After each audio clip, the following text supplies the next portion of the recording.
सुहो भरती खास पोलीस भरतीसाठी जीके आणि जीएस भाग 2. किती?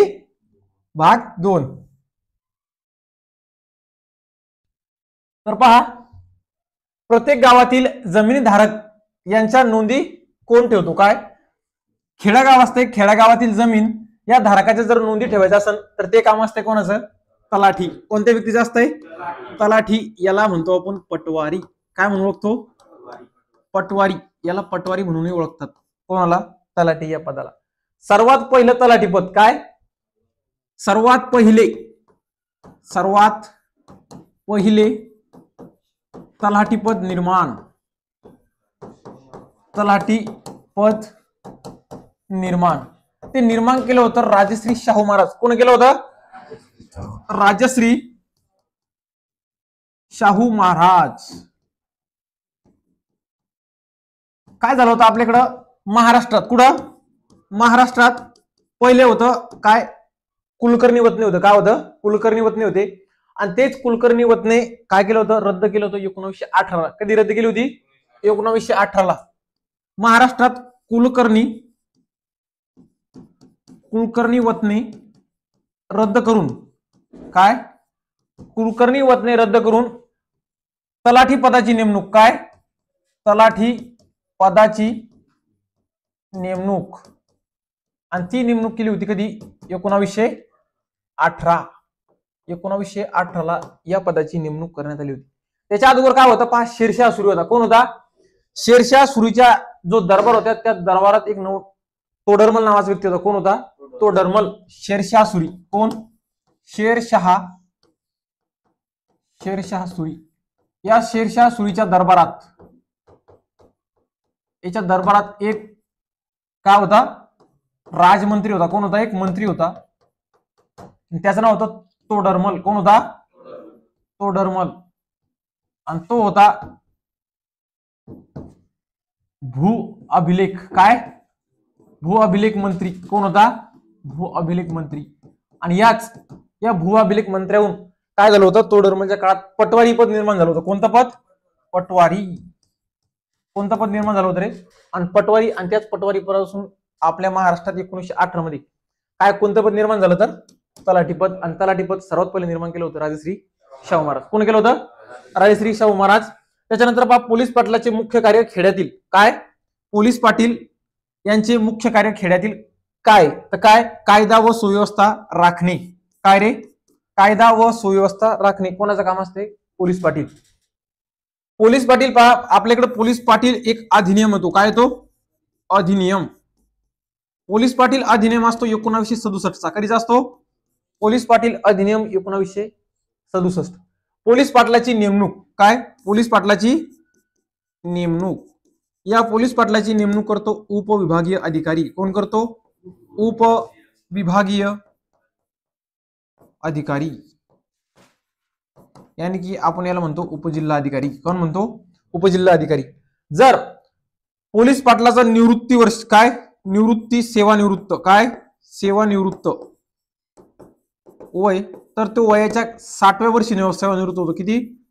60व्या वर्षी. वयाच्या 60व्या वर्षी पोलीस पाटील काय होतो? सेवानिवृत्त होतो. जर पोलीस पाटलाची निवड जर म्हटलं तर कोण करतंय? उपविभागीय अधिकारी. जर पोलीस पाटील अधिनियम जर म्हटलं तर 1967 चा. खेड्यागावात जन्ममृत्यूची नोंद. काय रे? खेड्यागावात जन्ममृत्यूची नोंद कोण करतोय? ग्रामसेवक. कोण करतो? ग्रामसेवक. खेड्यागावात जर एखादा व्यक्ती जन्मला असेल व एखादा व्यक्ती मृत्यू पावला असेल याची नोंद ठेवण्याचं काम हे कोणाकडे असते? ग्रामसेवक. पहा, ग्रामसेवकाला काय एक नवीन नाव देण्यात आले. काय? जो तलाठ्याला नाव दिलं गेले काय माहिती का? महसूल अधिकारी. काय? महसूल अधिकारी. आणि तसंच या ग्रामसेवकाला दिले ग्रामपंचायत. काय? ग्रामपंचायत अधिकारी. काय? ग्रामपंचायत अधिकारी. आणि हे ग्रामपंचायत अधिकारी या दोन पदा मिळून काय? एक पहा, ग्रामसेवक. काय? ग्रामसेवक व ग्रामसेवक अधिकारी. काय? ग्रामसेवक अधिकारी. या दोन पदा मिळून कोणतं पद दिलं त्याला? ग्रामपंचायत अधिकारी. ग्रामसेवकाची काय असती? ग्रामसेवकाची निवड काय? हिची निवड करते जिल्हा परिषद. काय निवड? निवड कोण करते? जिल्हा परिषद. निवड करते जिल्हा परिषद. आणि याची नेमणूक जर करायची म्हटलं तर नेमणूक करते सीईओ. कोण करतो? सीईओ, यानी की मुख्य कार्यकारी अधिकारी. कोणाची? ग्रामसेवक. या ग्रामसेवकावर नजीकचे नियंत्रण काय? नजीकचे नियंत्रण. याच्यावर नजीकचे नियंत्रण असते कोणाचं? BDO, यानी की गट विकास अधिकारी. कोण असतो? गट विकास अधिकारी. तलाठ्यांच्या कार्यालयाला काय म्हणतात? काय म्हणतात तर सज्जा. काय म्हणतात? खेड्या गावातील समजा शहरी भागातील जे तलाठ्यांचं कार्यालय असते त्या कार्यालयाला आपण काय म्हणून ओळखतो? तर सज्जा म्हणून ओळखतो. काय म्हणून ओळखतो? सज्जा. भारतीय सैन्य दलाचे सर्वोच्च प्रमुख काय? भारतीय सैन्य दलाचे सर्वोच्च प्रमुख कोण असतो? भारताचा तिन्ही दलाचा सरसेनापती. काय? भारताचा तिन्ही दलाचा सरसेनापती. तिन्ही दलाचा सरसेनापती. तो सेनापती कोण असतो? तर तो असतो राष्ट्रपती. पण हा कोण असतो?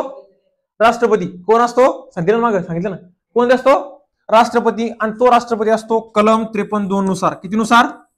कलम 53(2) नुसार काय असतो? राष्ट्रपती हा तिन्ही दलाचा सरसेनापती असतो कलम 53(2) नुसार. मला सांगा राष्ट्रपती कलम. राष्ट्रपती कलम जर म्हटलं तर कलम 52. राष्ट्रपतीचं शपथेचं कलम 60.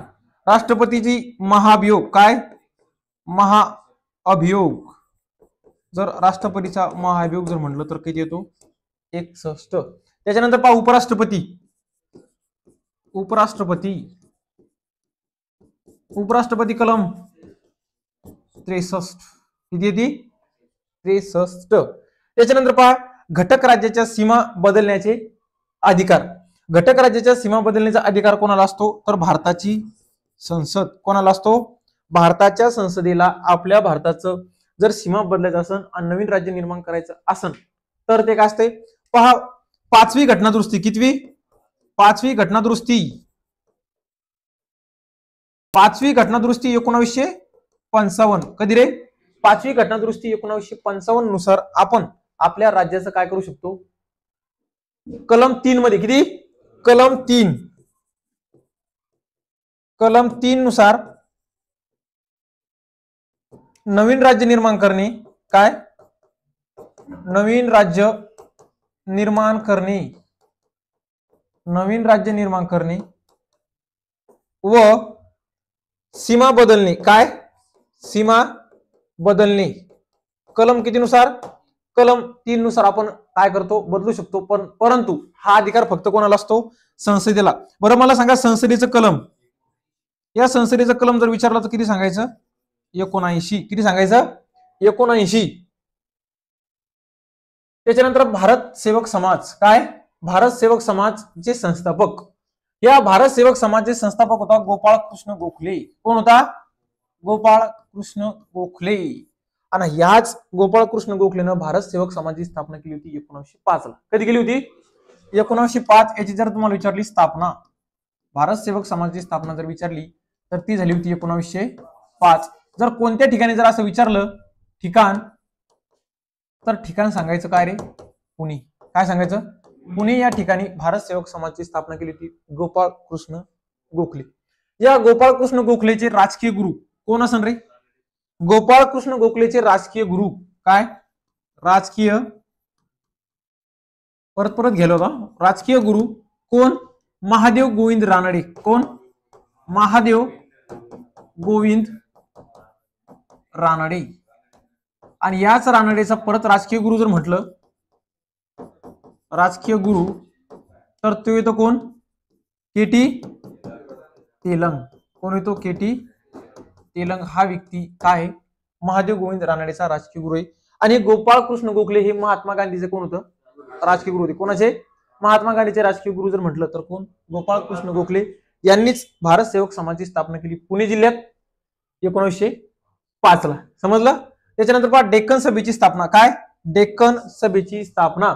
डेक्कन सभेची स्थापना केली होती महादेव गोविंद रानडे आणि याच डेक्कन सभेची स्थापना झाली होती 1895.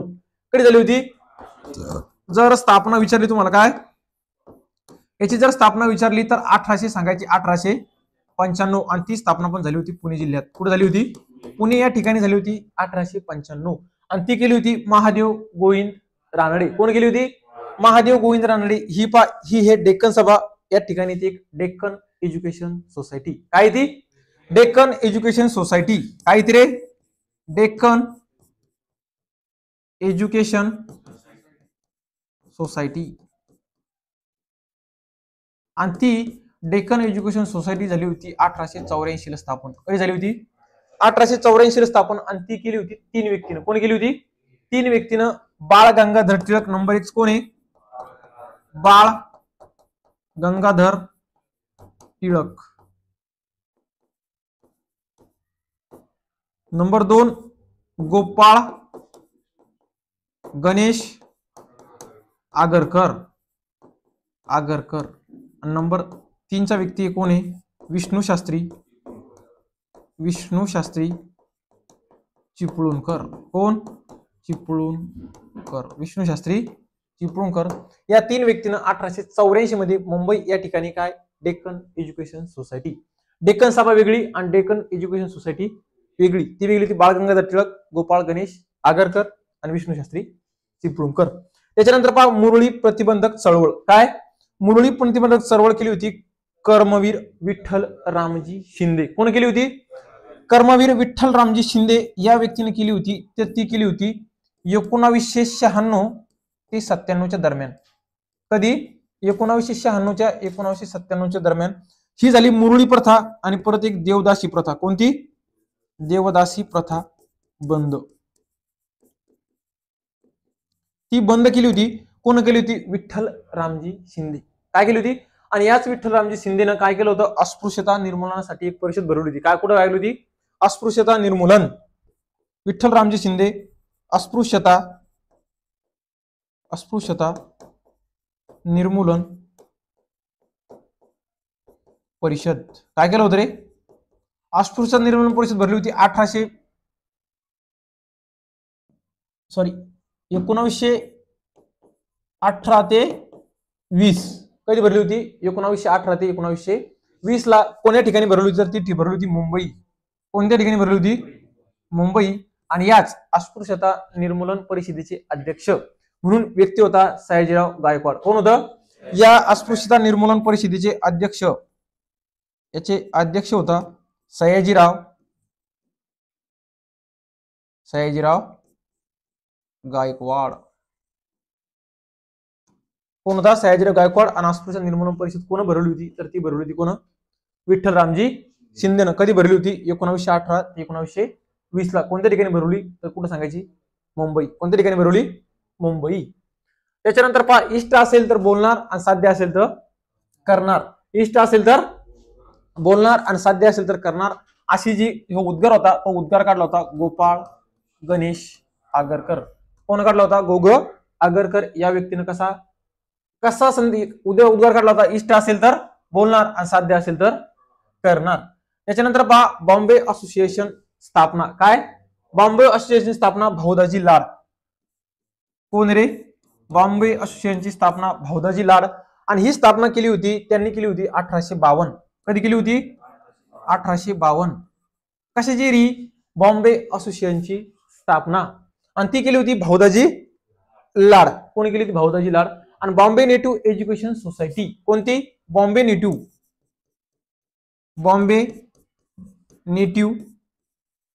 Education society. आणि ती सोसायटी स्थापन केली होती कोण? जगन्नाथ शंकर शेठ. कोण केली होती? जगन्नाथ शंकर शेठ या व्यक्तीने काय बॉम्बे नेटिव्ह एज्युकेशन सोसायटी. जर बॉम्बे असोसिएशन सोसायटीची स्थापना जर विचारलं तर कधी सांगायची? 1852 ला. कोणत्या व्यक्तीने केली होती? तर भाऊदाजी लाड. कोण केली होती? भाऊदाजी लाड. मराठी सत्तेचा उदय. मराठी सत्तेचा उदय हा ग्रंथ लिहिला होता न्यायमूर्ती रानडे. कोण लिहिला होता रे?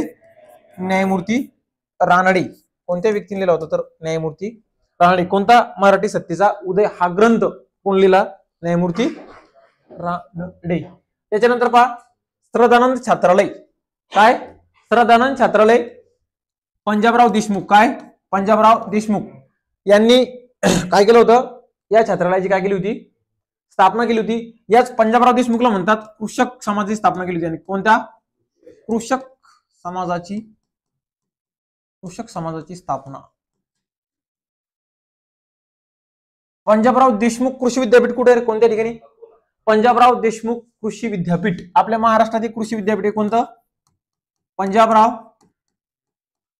पंजाबराव देशमुख कृषी विद्यापीठ. कृषी विद्यापीठ. आणि ते विद्यापीठ कुठे रे? अकोला. कोणत्या ठिकाणी? अकोला. त्याच्यानंतर मला सांगा महात्मा ज्योतिबा फुले. काय? महात्मा ज्योतिबा फुले कृषी विद्यापीठ. कृषी विद्यापीठ कोणत्या ठिकाणी रे? राहुरी. कुठे? राहुरी. अहिल्यानगर. काय? अहिल्यानगर. त्याच्यानंतर मला सांगा वसंत काय रे? वसंतराव नाईक कृषी विद्यापीठ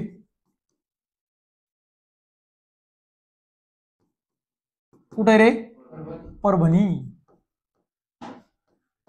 किती विद्यापीठ झाले? 1 2 3. आता कोणतं राहिलं? कृषी विद्यापीठ नाही. आता एक पंजाबराव देशमुख कृषी विद्यापीठ अकोला, महात्मा ज्योतिराव फुले राहुरी, वसंतराव नाईक कृषी विद्यापीठ परभणी. आणि एक राहिला आता रत्नागिरी. हा हा बाळासाहेब सावंत. कोणतं रे? बाळासाहेब सावंत कृषी विद्यापीठ. कोणतं? बाळासाहेब सावंत कृषी विद्यापीठ रत्नागिरी. कुठे रे? रत्नागिरी. कोणत्या ठिकाणी? रत्नागिरी. महाराष्ट्रात एकूण कृषी विद्यापीठ किती आहेत तर? 4. किती आहेत? 4. कोणकोणता? पंजाबराव देशमुख कृषी विद्यापीठ अकोला, महात्मा ज्योतिराव फुले कृषी विद्यापीठ राहुरी, अहिल्यानगर वसंतराव नाईक कृषी विद्यापीठ परभणी आणि बाळासाहेब सावंत कोकण कृषी विद्यापीठ. याला कोकण म्हणतात. काय? कोकण कृषी विद्यापीठ रत्नागिरी. कुठे? रत्नागिरी. त्याच्यानंतर रयत शिक्षण संस्थेची स्थापना. काय? रयत शिक्षण संस्थेची स्थापना झाली 1919 ला. कधी झाली होती? 1919 ला. महत्वाचा काय रे? 1919 चा कोणता कायदा आहे? रेग्युलेटिंग ऍक्ट का कोणता? अरे 1973 चा कोणता आहे? 1773 रेग्युलेटिंग ऍक्ट. पण 1919 चा काय म्हणतो आपण त्याला? काळा कायदा म्हणतो. कोणता कायदा? काळा कायदा. कोणता कायदा म्हणतो त्याला? काळा कायदा. आणि या संस्थेची स्थापना केली होती कोण रे? कर्मवीर भाऊराव पाटील. कोण केली होती? कर्मवीर भाऊराव पाटील. आणि याच संस्थेचं असं एक काय होतं? उद्गार होता. काय होता? उद्गार. तो उद्गार कोणता होता रे? कमवा व शिका. कमवा व शिका. शिका संघटित वा संघर्ष करा हा नाही. काय होता? कमवा व शिका. हा उद्देश, हा उद्गार कोणत्या संस्थेचा होता तर कोणता? रयत शिक्षण संस्था. कोणती होती? रयत शिक्षण संस्था. आणि आता रयत शिक्षण संस्थेचा जो अध्यक्ष आहे, काय याचा जो सध्या अध्यक्ष, तर याचा अध्यक्ष सध्या कोणी? शरद पवार. कोण आहे रे? शरद चंद्रजी पवार. आणि पहिली स्थापन कोण केली होती तर कर्मवीर भाऊराव पाटील 1919. त्याच्यानंतर प्रभाकर या साप्ताहिकात शतपत्रे कोणी लिहिली? काय रे? प्रश्न येतो शतपत्रे कोण लिहिली तर कोण लिहिली? लोकहितवादी. कोण? लोकहितवादी. आणि लोकहितवादी म्हणजे कोण? गोपाळ. प्रश्न येतो बरं का? गोपाळ गणेश आगरकर. लोकहितवादी कोणाला म्हणतात तर कोणाला म्हणतात? गोपाळ गणेश आगरकर. आणि याच व्यक्तीने काय लिहिलेली आहे? प्रभाकर या साप्ताहिकात पत्र लिहिलेली आहे. असा प्रश्न येतो प्रभाकर वृत्तपत्र कोणाचे आहे तर हे कोणाचं आहे? भाऊ महाजन. कोणाचं आहे? भाऊ महाजन. जर असा प्रश्न आला एकूण शतपत्रे किती लिहिली तर एकूण शतपत्रे लिहिली होती 108. किती लिहिली होती? 108 शतपत्रे. आणि ती कोणत्या साप्ताहिकात लिहिली होती? तर प्रभाकर साप्ताहिक. कोणाचं आहे? तर कोणाचं आहे? भाऊ महाजन. लोकहितवादी कोणाला म्हणतात? तर गोपाळ गणेश आगरकर. तर चला या ठिकाणी आपला पोलीस भरती तू हो भरती हा भाग 2 या ठिकाणी संपलेला आहे. तर उद्याच्या लेक्चरमध्ये आपण तू हो भरती भाग क्रमांक 3 पाहणार आहोत.